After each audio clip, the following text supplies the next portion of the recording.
Assalamualaikum warahmatullahi wabarakatuh. Halo semuanya, selamat datang di podcast kami. Gimana kabarnya hari ini teman-teman? Semoga semua dalam keadaan sehat ya. Jadi senang sekali hari ini bisa berkumpul dalam ruangan ini untuk berdiskusi tentang tema yang sangat dekat dengan kehidupan kita sehari-hari. Sebelum kita masuk lebih jauh, perkenalkan nama saya Kiran Widayati dan saya ditemani dua teman saya. Saya Asna Nurhidayah sebagai narasumber pertama. Saya Lara Hikmah sebagai narasumber kedua. Oke teman-teman, jangan lupa saksikan podcast kami. Selamat menyaksikan. Jadi pada podcast kali ini tuh kita akan membahas tema kenapa sulit mengatakan tidak antara tidak enakan atau menjaga hubungan. Nah, menurut saya tema hari ini tuh cukup menarik ya, karena hampir semua orang itu kan pernah mengalami yang namanya tuh menolak sesuatu tapi akhirnya tuh kita nggak enakan. Nah, sebelum masuk lebih jauh nih, saya pengen tanya dulu nih sama teman-teman saya nih. Kalau misalnya nih ada teman yang tiba-tiba chat kalian malam hari gitu loh, terus minta tolong bantu. Pada saat itu kalian lagi capek dan pengen istirahat gitu.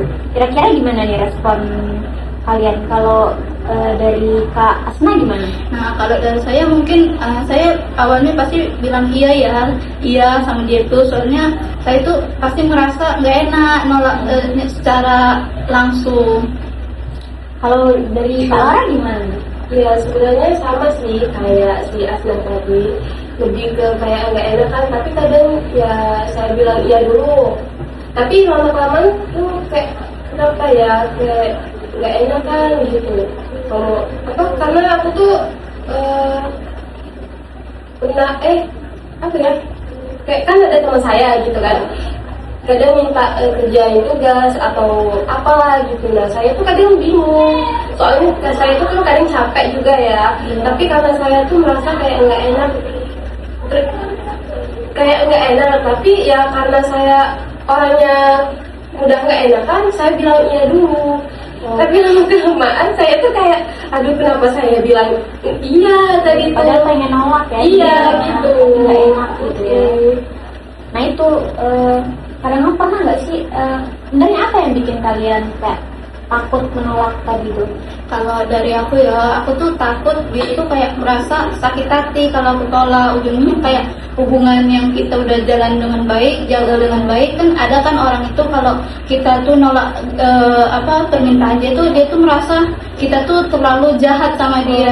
Kan banyak kan orang kayak gitu. Jadinya aku kayak berusaha menjaga hubungan dia baik dia, biarpun aku kayak merasa aku hari ini udah capek gak mau ngerjain apa lagi. Tapi kalau sumpama dia tiba-tiba minta tolong, apalagi orang yang minta tolong nih orang terdekat kan, aku pasti maksain iya, biarpun di hati aku nih kok aku bilang iya sih, aku kan ini udah capek mau istirahat, aku kan bukan robot gitu.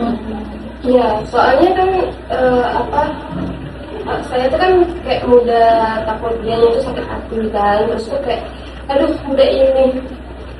Kalau takut pernah nggak kayak takut mungkin takut mereka tuh Iya kayak benci sama kita gitu. Nah jadi intinya tuh kalian kayak takut merusak hubungan sama, atau takut apa namanya tuh kayak dari respon mereka gitu. Iya, takut kalian udah memikirkan kedepannya respon mereka. kalau ada teman aku pasti kayak apa ya, takut banget kalau orang itu benci sama kita gitu kan. Aku tuh orangnya gitu, kalau ada orang benci sama aku tuh kayak gimana gitu. Makanya kadang kalau dia mau minta bantuan, ya udah iya aja. Kalau dari kayak pengalaman kalian pribadi, ada nggak pengalaman kalian yang paling berkesan gitu tentang kalian takut menolak ini gitu? Aku ada kemarin kan pas aku nih udah capek kan ngerjain tugas, kan tugas kuliah kan banyak nih, semester berapa ya itu, semester 4 kemarin. Nah aku nih tiba-tiba di chat abang aku yang di Medan kan, dia tuh minta tolong kayak, dek tolong dong kayak kerjain tugas kakakmu ini kayak dari pacar dia kan. Aku udah nyoba kan adek nih lagi capek, udah nyoba nolak, udah coba, tapi mereka tiba-tiba cewek ini ngechat aku gara-gara minta tolong ngerjain tugas, sedangkan itu tuh jurusan kami itu kan beda kan, dia tuh jurusan farmasi, ini kan aku kan jurusan psikolog. Nah gara-gara aku udah enak nolak, aku udah nolak dari abang. Nah gara-gara dia cewek abang aku udah enak nolak, jadinya aku ngerjain, biarpun cuma ngerjain dari ChatGPT ke Word kan tetap enak kan, tetap kita harus tetap buka laptop, buka apa, jadinya aku tetap bilang iya sama kakak itu, walaupun aku tuh udah, kok aku bilang iya sih kak sama abang, aku berani bilang enggak, kok sama nih cewek aku bilang iya, dia nggak berani soalnya menolak, soalnya aku tuh takut dia tuh kayak aku takut hubungan mereka ini nanti abang aku sama kakak ini renggang gara-gara aku, jadinya aku bilang iya aja, biarpun badan aku yang jadi korbannya, jadinya ikut begadang, ini tuh bukan tugas aku, jadinya ya udah tetap aku kerjain. Jadi apa yang kamu rasain saat itu, atau kamu kesel atau marah?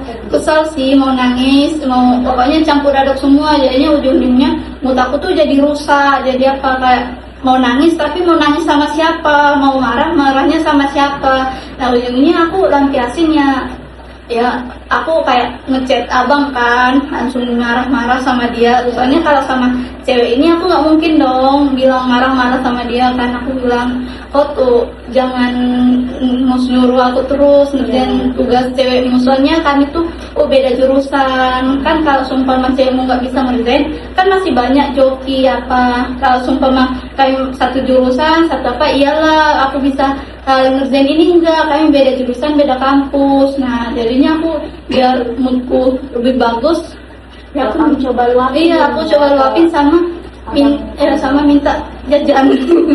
Minta ribut soalnya kan ini kan jurusan dia kan farmasi ya, sangat jauh 180 derajat sama jurusan kita sekarang psikologi, beda dong. Sama aku juga harus nyari jurnal yang tugas dia itu, biarpun cuma satu jurnal atau 2 jurnal tetap pusing kan mikir nengok apanya, jadinya udah ya aku minta reward itu biar ke sakit hati aku ini terbayar. Kalau dari Kak Lara gimana, ada nggak pengalaman yang berkesan gitu terkait takut menolak tadi, akhirnya mengatakan iya gitu?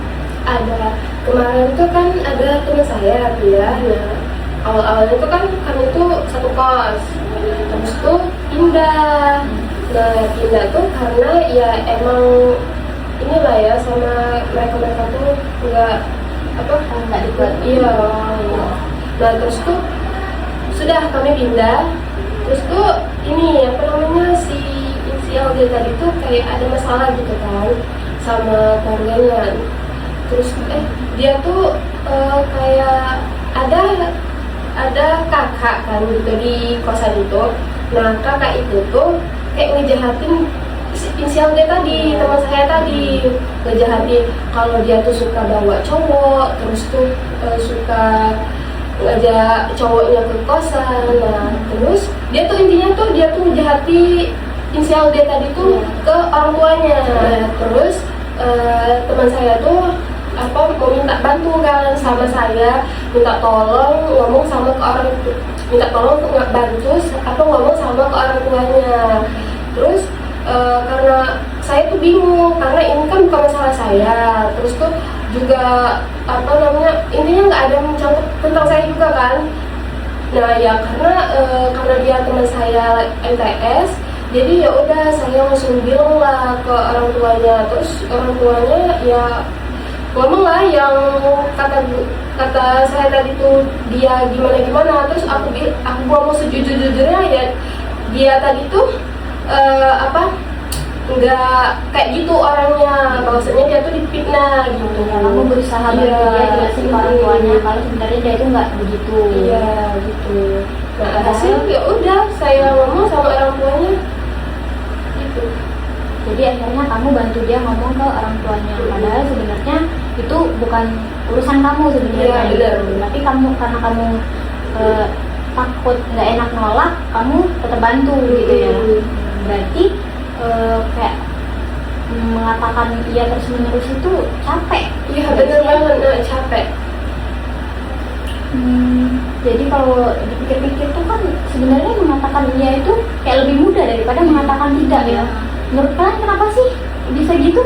Biar apa sih, biar lebih cepat sih selesai. Kan kalau kita bilang nggak bisa, aku hari ini nggak bisa, banyak gawe, banyak apa, pasti ada orang itu pasti kenapa nggak bisa, apa alasannya, kok nggak bisa sih, aku ini juga perlu loh apa. Kan orang tuh pasti mikirnya aku loh kawanmu, aku loh apamu, kok nggak bisa sih demi aku. Nah sedangkan kita tuh kadang kan bukan, biarpun dia kawan kita kan dia kan bukan kayak prioritas kita kan, masih banyak hal pribadi yang lebih prioritas, yang lebih perlu, yang lebih apa itu, biar lebih mudah, biar lebih gampang bilang iya. Soalnya kan ada kan orang tuh kalau kita bilang enggak, dia lebih banyak ngeyel, lebih banyak apa, Kayak berusaha menggali terus sampai Iya. kita tuh akhirnya kayak ya udahlah ya udah iya.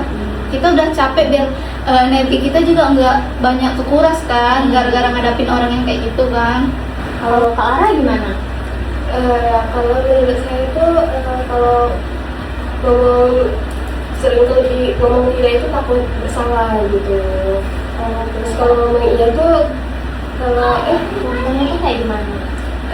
ya contohnya tuh misalnya aku kan sering ya adikku tuh kayak minjam handphone gitu, terus aku ngomong tidak, langsung ngegas gitu kan. Terus alhasil adik saya tuh langsung pergi, aku tuh kayak merasa bersalah gitu, kayak tiba-tiba nangis karena udah marahin dia tadi. Jadi kayak kalau menurut lingkungan kalian tuh kayak pertemanan itu mempengaruhi nggak kita tuh untuk takut menolak atau takut mengatakan tidak? Kalau menurut kalian gitu, kayak lingkungan pertemanan itu mempengaruhi kalian untuk takut nolak atau enggak gitu? Kalau menurut aku sih, iya kalau menurut aku kan, soalnya kan kita kan kadang tuh nengok-nengok seumpama circle kita nih orangnya kayak terlalu iya-iyain aja, terlalu apa yang bilang orang iya, apa yang disuruh orang iya, biar ada kan orang kayak circle kayak kita kan biar masalahnya ini cepat selesai, biar ini tugas ini cepat selesai, apa yang dikasih, apa yang disuruh, apa yang diperintahin, kita kan iya-iyain, biarpun di belakang kita tuh kayak apa sih keberatan kan. Nah tapi ada juga kan circle orang tuh kan kayak merasa berkuasa, merasa apa kan, jadinya kita tuh kalau kita masuk circle itu kita merasa kalau aku bilang enggak, ada kok yang backingin aku, yang lainnya kan. Jadinya kita pasti beda, lingkungan pertemanan kita tuh juga pasti sifat kita sendiri juga pasti beda. Kayak aku nih juga merasa kalau aku lagi deket di circle ini kan, tiba-tiba aku dekat circle ini, aku tuh pasti merasa kayak beda, sifat aku juga beda sama yang lain, sama circle aku aja aku pasti kayak beda sifat aku nih, kayak tiba-tiba kayak apa sih, kayak merasa kadang iya kayak bos semena-mena, ada teman yang galak suka semena-mena, terus bilang kadang ada yang nyuruh-nyuruh gitu, ya karena kita bukan sesirkel, ya kadang kita kan suka nggak enakan tuh ya, paling masang iya, coba kalau kita misal sesirkel lah, pasti ngomong tidak, nggak mau, mungkin kayak itu biasa. Ada kan juga kan di circle orang itu kayak kita kayak gabung di circle itu kan, kita gabung kayak dalam satu kelompok lah, kita tiba-tiba satu kelompok kan sama mereka. Nah terus tapi gara-gara kita tuh orang luar kan, pasti mereka tuh nyuruh kita apa kayak jadi mereka kayak semena-mena, kita bukan dari circle mereka. Tapi kalau seumpama kita jadi circle mereka, ada orang masuk kan, pasti kita juga ikut-ngikut dong, kayak kau ngerjain ini ya, kau ngerjain ini ya, kita ngikut-ngikut, nyuruh-nyuruh. Jadinya pasti kita tuh kalau tiap circle itu, tiap lingkungan pertemanan tuh pasti beda. Ya, apalagi di perkuliahan ini kan sering kejadian seperti itu kan, banyak di kelas-kelas, apalagi circle-circle. Jadi menurut kalian berdua, kalian sepakat kalau lingkungan pertemanan itu mempengaruhi kita ya, untuk menolak ataupun kayak mengatakan ya terus. Ngomong-ngomong nih kalau soal apa tidak enakan tadi gitu, menurut kalian tuh sifat tidak enakan itu sesuatu yang buruk atau enggak sebenarnya? Kalau menurut aku sih ada hal buruknya, ada hal positifnya, ada hal negatif, ada positifnya. Iya. Kalau positifnya tuh kayak kita tuh kayak pasti mana ya, dipercaya orang kan, kayak seumpama orang tuh kayak nyuruh kita, pokoknya kita juga pasti seumpama orang minta tolong yang kita nggak tahu, jadinya kita tahu kan. Nah, tapi kalau hal negatifnya itu kayak gara-gara nggak enakan ini banyak juga orang yang menyepelekan kita, kayak mereka merasa kita bakal selalu bilang iya. Pasti mereka tuh udah suruh kayak aku seumpama kan, aku kayak udah suruh Asna aja kayak ngerjain ini apa, pasti bilang pasti dia mau, pasti bilang iya, pasti bilang iya kok, jadi kayak itu.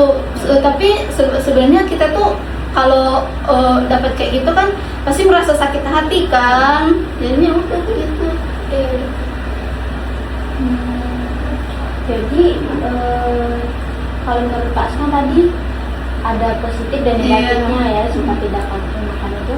Kalau Kak Lara gimana, sepakat gak nih gitu? Atau Kak Lara punya pandangan yang berbeda dengan Kak Asma? Kalau menurut saya sih emang benar sih apa yang kata Asna tadi itu, ada buruknya, ada positifnya.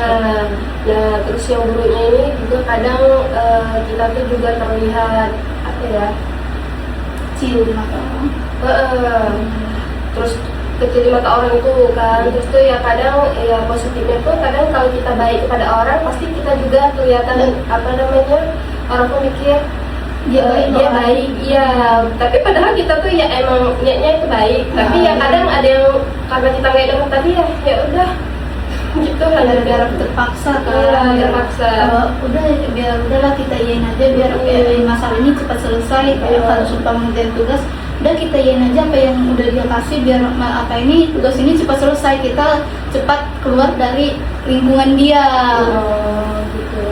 Nih kalau apa namanya tuh misal seorang kayak mungkin kalian yang sering mengatakan iya gitu kan, atau kalian nggak enakan lagi, menurut kalian apa sih dampaknya tuh ke kalian gitu karena sering mengatakan iya itu?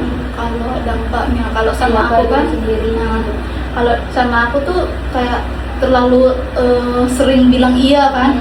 Nah, jadinya kita tuh betul-betul sulit bilang enggak sama mereka. Kayak seumpama ini tuh ada kayak orang tuh minta tolong kan sama kita tuh, sedangkan di situ tuh kayak yang udah aku bilang yang pertama tadi kan.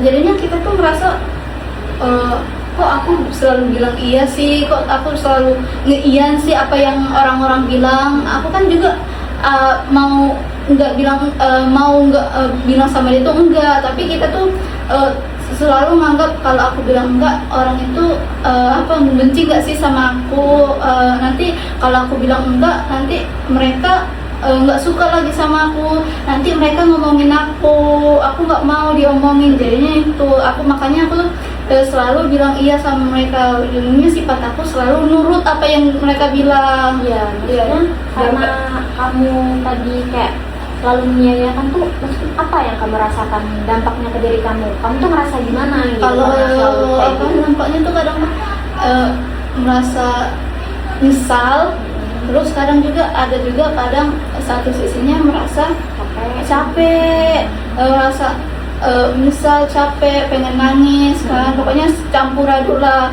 Mau marah juga kan nggak bisa, soalnya ini udah dari kamu udah terlanjur mengatakan iya, menolak juga sudah tidak bisa. Iya, makanya kayak itu. Kalau Kak Lara, apa tuh dampaknya yang Kak Lara rasain? Ya sama kayak si Asma tadi itu, lebih ke capek kan, kayak pengen ngomong ya tapi takut nggak enakan gitu. Ya begitulah Kak. Nah, kalau dalam psikologi komunikasi ada nggak sih Kak konsep yang menjelasin tentang hal ini tuh? Kalau dari psikologi komunikasi sih Kak, kemarin tuh kami tuh ada belajar ke sifat yang kayak kami tuh masuk ke psikologi apa, kami tuh masuk ke komunikasi pasif. Itu tuh kayak orang-orang yang susah bilang enggak, yang selalu bilang iya aja, ya kayak kami nih yang selalu bilang iya apa yang orang tuh bilang iya, pokoknya kayak gini lah. Oh, yang kayak dia tuh ini yang kayak orangnya cenderung menghindari konflik. Iya, selalu orang yang terlalu menghindari konflik kan, itu masuknya tuh dia ngomong iya terus. Itu tuh masuknya tuh ke komunikasi komunikasi pasif. Contoh kayak seumpama ada nih orang kan kayak minta tolong sama kita kan, sedangkan kita nih lagi ngerjain tugas di kelas, kayak minta tolong temanin ke WC lah kan, nggak lebih gampangnya kayak kawannya aku ke WC dong, aku takut sendiri. Nah, kita tuh gara-gara kita nih orangnya yang pasif, kita dia biar cepat juga kan, takutnya nanti kalau kita bilang enggak, dia nanya kok kamu nggak bisa sih, takutnya dia marah. Iya, dia marah, jadinya ayo konflik, iya gitu ya. jadinya aku bilang iya, jadinya aku meninggalkan hal yang lebih penting menurut aku. Itu sih Kak. Ya, kalau dari saya juga pernah Kak ya, dari pengalaman pribadi. Nah, kemarin kan ada teman saya tuh, sering sekali minjam sepatu saya sampai sobek kemarin itu. Nah, karena saya tuh bingung juga mau marah tapi nggak enak gitu, tapi itu tuh emang benar-benar salah dia gitu. Tapi alhasil saya tuh ngomong oh iya, sebelumnya kami kan pernah belajar komunikasi asertif Kak ya. Apa tuh komunikasi asertif? Nah, kalau komunikasi asertif ini cara kita ngomong secara jujur, jelas, dan juga terbuka. Nah, jadi di sini tuh ada contoh dari komunikasi asertif itu ngomong dengan secara sopan gitu ya. Nah, jadi saya menerapkan ke teman saya. Jadi saya celah langsung karena saya tuh nggak enak kalau ngomong langsung. Nah, terus saya tuh ngajak dia, mohon maaf Kak, misalnya kayak kemarin saya beli sepatu itu masih bagus. Nah, cuma karena kakak sering makanya, jadi agak sobek sedikit gitu. Jadi gimana kayak gitu. Pokoknya ngomong secara sopan, tanpa tersinggung oleh dia tadi itu. Nah, terus tuh ya lama-kelamaan dia tuh baru cuma ini dibantunya cuma dilem sepatu saya aja gitu. Iya, diperbaikinya. Karena kamu coba berani ngomong. Aku juga ada pengalaman yang kayak gitu kan. Kawan aku nih juga kayak suka, kemarin tuh aku tuh satu kos sama dia kan. Nah, anak ini tuh mungkin menurut dia tuh aku tuh selalu bilang iya, kayak dia mau pakai barang aku, kemarin tuh aku selalu bilang iya. Soalnya kayak tadi kan pasif kan, aku takut orang itu nggak kami tuh banyak hubungan kami tuh jadi rusak kan. Nah, gara-gara itu dia tuh semena-mena, kayak kadang tuh aku lagi di luar, dia tiba-tiba pas aku datang itu dia udah di kamar make barang aku kayak makeup apa. Kalau makeup kan kayak apalagi bedak kan, itu kan kita tuh susah ya kayak satu bedak kan sama orang itu takutnya apalagi kan muka itu kan sangat sensitif ya. Nah, dia tuh suka tuh tiba-tiba pakai kusen aku, pakai lipstik aku, itu kan apalagi nggak pakai pons dia. Kalau bedaknya aja nggak apa-apa lah dia pakai aku, ini malah pakai punya aku semua. Jadi aku yang pertama tuh ya udah aku biarin, masih nggak enak kan aku ngasih tahu dia tuh udah biarin, udah aku dia nanya cantik nggak, kata dia iya cantik bilang kan. Tapi ujung-ujungnya pas aku tuh udah muak kan, orang dipendem. Udah muak, udah apa, dia juga aku tengok kok ini dia tuh makin semena-mena ya anaknya ini, kok bukan bedak aja yang dia pakai, baju aku aja dia kadang tiba-tiba ngambil dari lemari aku, kalau nggak dari lemari jemuran aku. Kalau ditanya tuh juga dia kadang nolak, dia tuh bukan aku kok yang make, bukan aku. Kadang dia juga bilang dia pura-pura nggak tahu kalau itu tuh barang aku, sedangkan dia tuh tahu itu tuh barang aku. Dia emang ini punyamu, bukannya punya ini ya, kata ya.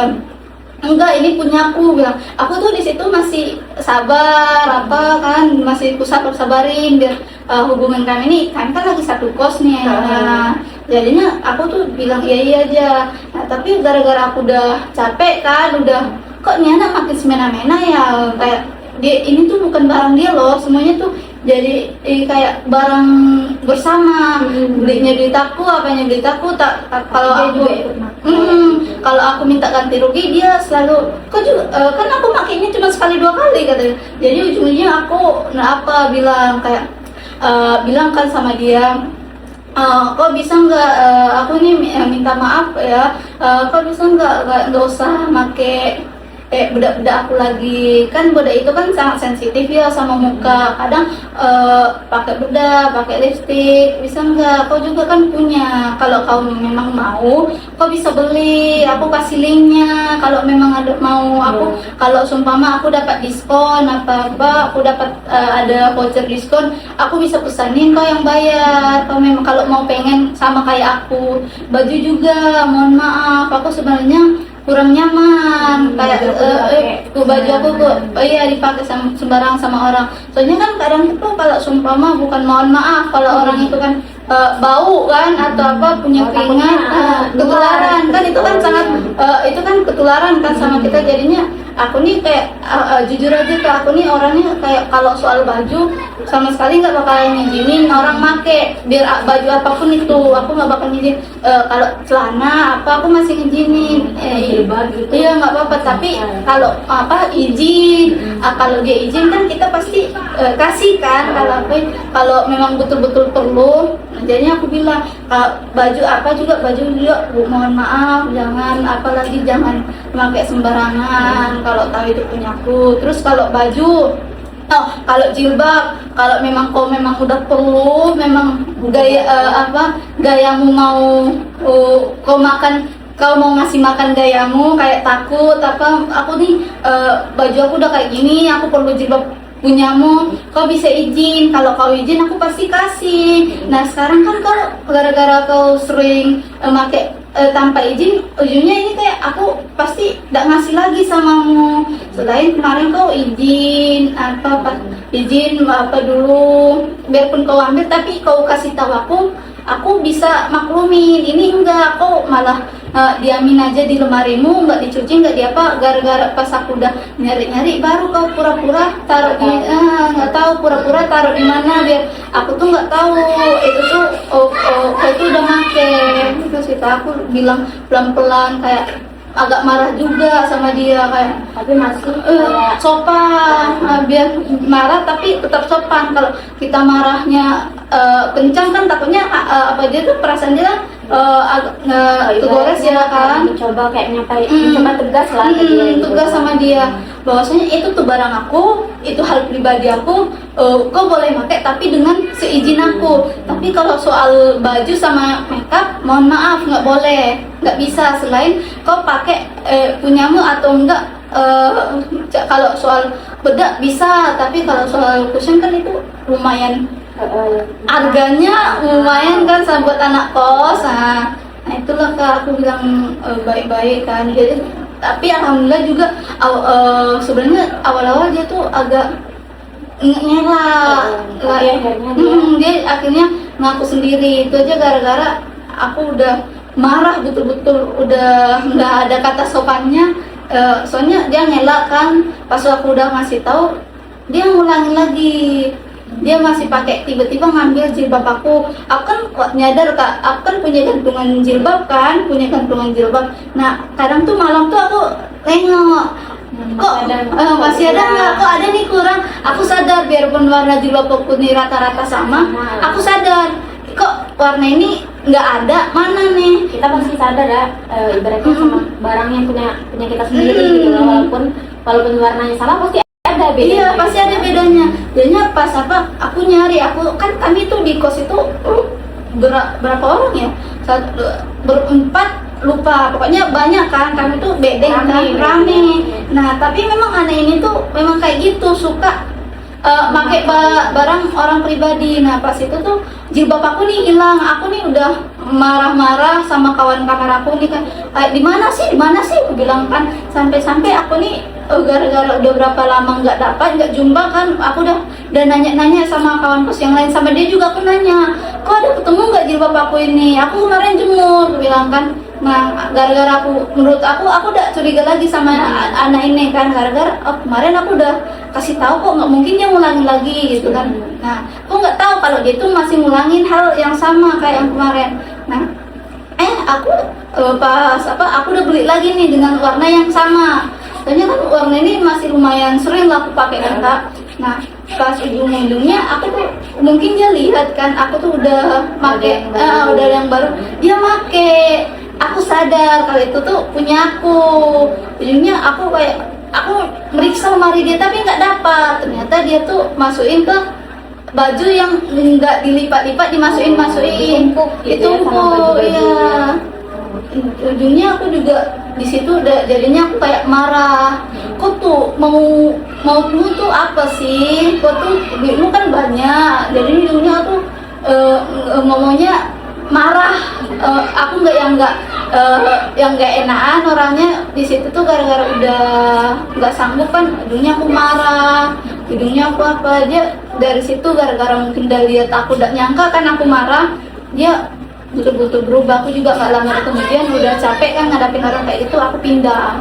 Jadi teman kakak ini tuh tipe orang yang kayak suka minjem, pakai barang tanpa seizin kita, gitu ya. Jadi awalnya Kak Asna tuh kayak mencoba memaklumi, tapi kayak makin lama dia jadi makin seenaknya gitu ya. Terus melakukan minjem bahkan sampai ke pakaian yang menurut Kak Asna itu pribadi. Enggak banget gitu kan. Enggak boleh banget kalau pakaian tuh kan kita nggak tahu ingat orang tuh kayak mana. Terus Kak Asna udah coba menyampaikan secara sopan, tapi dia tetap ngulangi yang sampai akhirnya Kak Asna benar-benar marah. Iya, udah benar-benar marah kan. Itu tuh kita tuh aku tuh udah ngasih tahu loh samamu ini, kalau mau pakai izin. Kan ada kan kata izin. Izin itu kan disampaikan, itu kan buat kita tuh mau ngasih minjam sesuatu kan. Jadi sebenarnya kayak dari Kak Asna tadi kan udah coba nih menerapkan etika sehat ini kan, dengan mencoba menyampaikan perasaan itu secara sopan. Kalau Kak Asna kurang nyaman pakaiannya ditutup tanpa izin, tapi kayak dia tetap masih melakukan. Jadi menurut Kak Asna tuh sebenarnya komunikasi asertif itu efektif nggak menurut Kak Asna itu sebenarnya? Kalau sebenarnya tuh kita lihat orangnya. Ada tuh orang tuh kalau kita tuh udah ngasih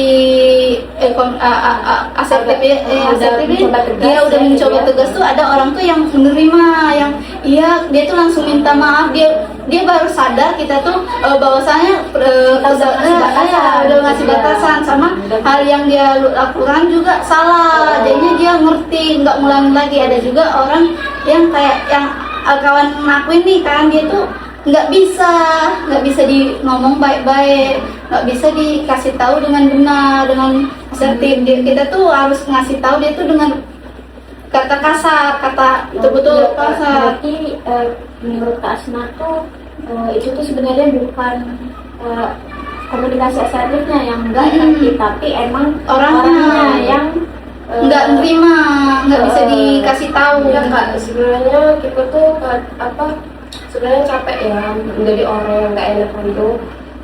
Ya contohnya kayak Kak Asna tadi juga contoh saya juga, teman kos saya juga kan sering bawa cowok gitu kan ke pasar. Kadang itu dari maghrib sampai jam 12 malam gitu. Karena kita orangnya nggak enakan tuh kadang bingung mau ngapain gitu ya. Terus dia mau ngomong secara halus juga kadang besok-besoknya tuh masih dilakukan gitu. Jadi nggak tahu lagi mau ngabisinnya itu gimana. Udah dicontohin kayak komunikasi asertif tadi juga beda. Kak Lara udah pernah nyoba menyampaikan secara asertif gitu sebenarnya gitu ya. Tapi dia tetap nggak mengerti. Iya, sudah panjang lebar lah kan ngomong kalau kami ini terganggu, kami bawa cowok, ini, apalagi sampai jam 12, sedangkan kita tuh kadang mau ke ruang tamu kan, mau sholat, atau ada mau maghrib, ada mau yang mandi. Nah, tapi saya sudah bilang dengan cara ngomong secara asertif, tapi mereka tuh masih nggak dengar gitu. Terus besok-besoknya lagi, masih juga. Entah, aku tuh bingung juga, ngatasinya tuh gimana, supaya mereka tidak bawa lagi cowok sampai jam 12 gitu. Apa mau ngomong kasar atau ngomong secara kasar lagi, ngomong sama ke dia tuh, atau nggak tahu lagi nggak? Aku juga kemarin kalau soal sebenarnya kalau pengalaman kos ini banyak ya Kak. Soalnya kan kita nih bukan sendiri ya di kos itu, pasti ada orang kan. Kayak aku juga semester awal nih, itu tuh kawanku ini punya cowok kan, dia tuh dibilang pacar enggak, tapi kan kos kami tuh kayak cuman kok sepeta aja kan Kak, terus nggak ada ruang tamu, nggak ada apa, cuman kalau kita masuk terus ada pembatas tirai kan, baru kasur, langsung dapat dapur, kamar mandi. Nah itu kan kapasitasnya terbatas kan Kak, kalau mau apa-apa ruangnya terbatas. Nah ini anak kami tuh beda daerah, ini anak tuh bawa nyuruh cowok itu datang ke kos itu. Nah aku kira dia tuh datangnya tuh dari pagi Kak, dari jam 8 kadang jam 9. Nah aku kira tuh datangnya cuma sekali 2 kali kan, nah, atau itu pun cuma bentar. Ternyata malah keseringan, malah datangnya tiap hari. Kayak aku nih pertama tuh aku masih biasa aja, aku mau jauh kan sama mereka, tapi kok makin lama nggak ada berubah kan. Nah itu Asma udah coba. Iya, aku nyoba kan, diemin aja gitu. aku nyoba Kak, yang pertama tuh aku biasa aja kan Kak, soalnya mungkin cuman ini kan hari ini, soalnya pas hari pertama tuh dia tuh dia tuh datangnya tuh cepat, terus mereka juga cepat pergi keluar kan, cepat jalan. Nah, hari kedua juga nggak terlalu cepat juga, lumayan lama dari yang pertama. Nah hari ketiga ini baru di situ, itu tuh aku tuh udah nggak nyaman. Dia tuh cowok ini sampai baring-baring kan di kos itu. Aku juga kan penghuni kos ini mau baring kan. Nah kita sebagai wanita cewek berhijab kan pasti harus pakai risih. Terus kita juga harus pakai jilbab kan. Sedangkan itu tuh tempat tinggal kita. Nah malamnya pas dia tuh cowok itu datang pagi, baliknya sore. Baru sorenya mereka jalan. Kawan aku nih pulang tengah malam kan. Aku besoknya itu aku bilang sama dia, pas kan dia datang aku udah tidur kan. Aku bilang, mohon maaf nih, boleh nggak kawanmu ini nggak usah datang lagi. Kalau mau datang di teras saja, biar soalnya jangan masuk ke sini, soalnya kan di sini juga bukan kau aja yang kayak kamu orang ngomong kalau kamu tuh merasa kurang nyaman. Iya, risih, aku bilang risih. Soalnya di daerah aku kan nggak pernah kan kayak gitu. Aku juga bilang kan, aku bilang baik-baik, kalau daerah aku mungkin ini tuh udah digerebek warga, udah apa nggak baik, nggak boleh. Tambah lagi kan kalian tuh bukan suami istri ya, seumpama suami istri juga kan. Aku nih ada loh orang lain di sini, aku bilang. Dia tuh malah bilang, malah bandingin sama daerah dia Kak, kayak nggak terima gitu. Kalau dia tuh marah, kayak dia tuh ditegur, nggak terima. Kalau di daerah kami biasa aja kok, nggak ada larang-larang kayak gini. Jadinya kayak kok kayak gini sih. Aku sekali dua, aku tiap apa tuh selalu mohon maaf, bisa nggak sih kalian tuh ini anak nggak usah kesini. Kadang tuh gara-gara aku udah capeknya Kak, aku keluar dari kos itu. Udah amat lah mereka di kos itu ngapain kan, soalnya kami kan itu berdua kan Kak. Nah tapi dia tuh nggak mau ditinggal. Dia tuh nggak mau aku tuh pergi dari kos itu kan Kak. Dia tuh maunya cowok itu datang, aku tetap di situ kan. Kita gara-gara aku udah nggak nyaman, aku pergi ke warung sebelah kan. Nah dia malah jemput aku, maunya aku tetap di kos itu. Nungguin mereka kan, capek sendiri. Ujungnya ya itu Kak, alhamdulillah nggak lama kemudian dia pindah. Itu juga tanpa sepengetahuan aku, tanpa kayak nggak izin sama aku. Maksudnya kan nggak ada bilang-bilang, tiba-tiba ngangkat barang, kok nggak ada ada kayak biarpun itu masalah kita tuh udah lumayan apa kan, minimal kau izin kan, itu kan kita kan ini tuh mau bayar lagi kan, mau bayar kos kan. Kalau mau tuh ya izin biar aku bisa nyari yang lain. Dia malah nggak izin, kok nggak bilang sih, bilang aku juga sebenarnya di situ juga udah mau masuk asrama kan kemarin, asrama Mahat yang kampus Atung. Dia malah nggak apa-apa, dia malah nggak jawab. Ya udah kayak gitu, jadinya hubungan kami tuh dari situ tuh aku udah bilang baik-baik, dia nggak terima. Jadi lumayan coba menjauh gitu ya. Menjauh, takut juga kayak kebawa juga kan kak. Ini kan kita ngerantau, harus bisa jaga diri juga kan. Kak, soalnya kita kan pasti ngerasa terganggu Iya. kan ya di kosan itu, apalagi sampai jam berapa gitu. Coba kalau misalkan cuma 2 jam 3 jam kita nggak apa-apa gitu. Itu juga kan nggak baik sebenarnya kalau sumpama udah tahu itu tuh kos cewek. Iya, Tiba-tiba, benar. kita bawa kawan kan masuk ke kos itu kan bukan, kalau selain kok tuh dia tuh kita tuh dia tuh kos sendiri kan kok, dia mau bawa cowok tiap hari masuk sampai dalam kan, itu buat kita nggak masalah kan, ini kita ada di situ. Ngomong nih kak, kayak dari tadi kan kita bahas komunikasi saja. Kalau misalnya dalam situasi kayak di kampus gitu kan, seperti udah ya tadi kakak pernah cerita kayak dalam kerja kelompok gitu, terus teman kita nih apa ngasih tugas tuh yang nggak seimbang gitu, karena kita itu berbeda dengan circle mereka, tapi kita satu kelompok dengan mereka. Nah tadi kan bahas komunikasi asertif ya, itu tuh gimana kak kita cara menolak kalau kita tuh keberatan dengan mereka, tapi kita menolaknya secara asertif gitu. Cara Ya contoh penggunaan komunikasi asertifnya itu gimana tuh kak?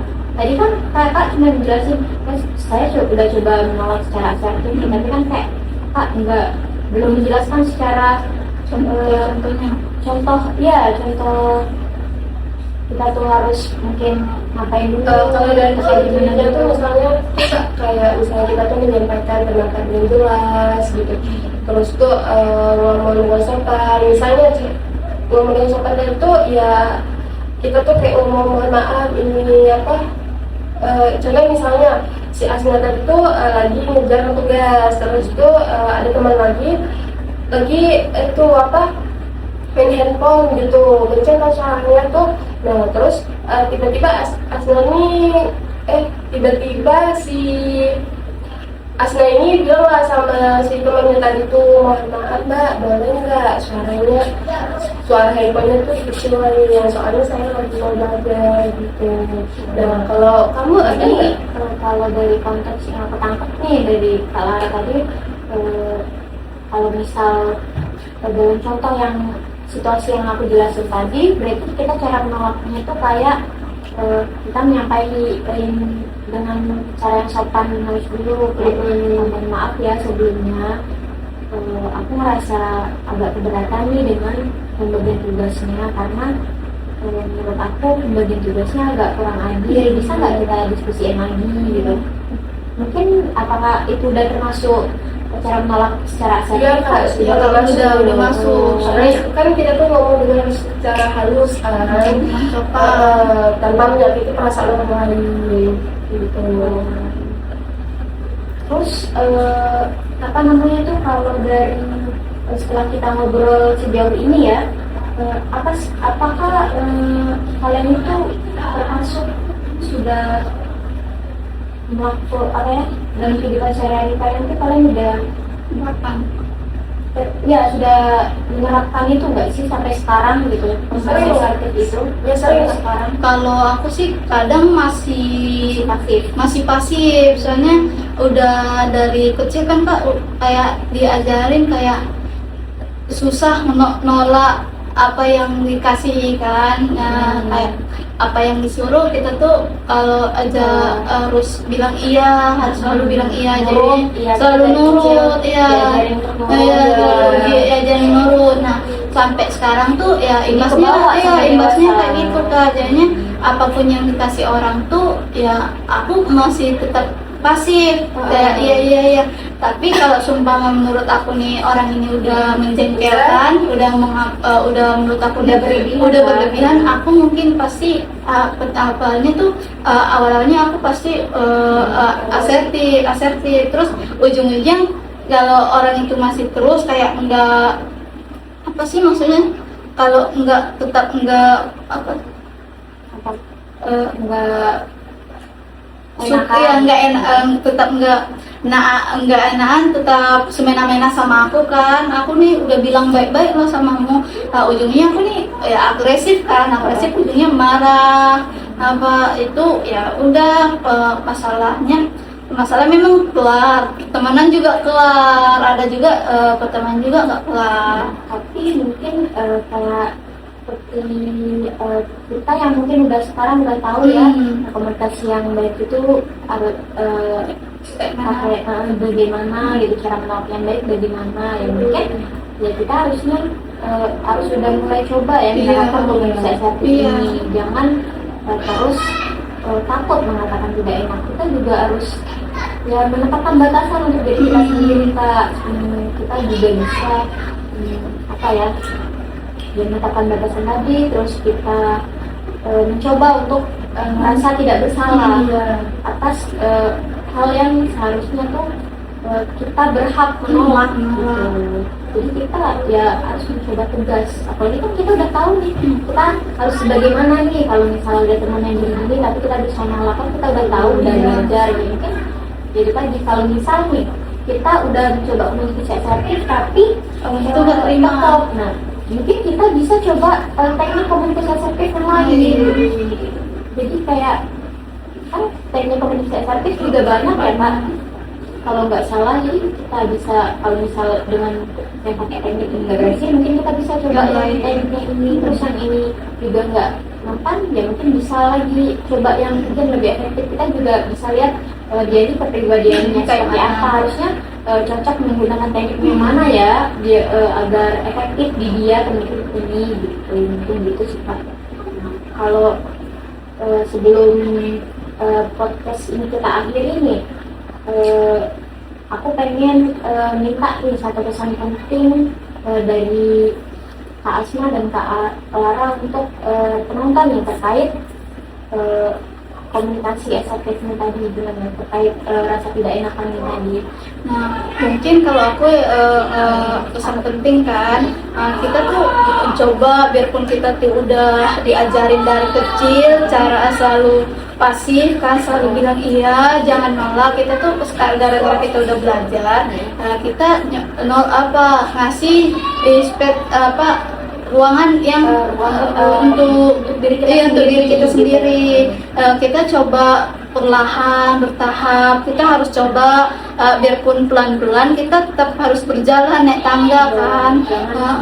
Tetap jangan jalan di tempat, tetap jalan tempat. Kita harus coba biarpun kita masih perasaan kita tuh tidak enakan sama orang kan, cara nolak tuh kita tetap nyoba biarpun pelan-pelan, biarpun kita nyoba hari ini besoknya enggak lagi kan, kita itu kan masih kayak ada kemajuan kan Kak, kan ujungnya pasti kita ada kemajuan juga, orang juga pasti udah ngerti ini. Pasti kalau kita tanya ini dia minta tolong ini, dia pasti nggak mau. Kita harus coba. Dari Kak Lara nih, ada nggak ini pesan pentingnya untuk mungkin pendengar yang di luar sana, terkait rasa nggak enak? Kalau dari saya sih emang ya nggak enakan itu emang nggak usah terus-terusin gitu.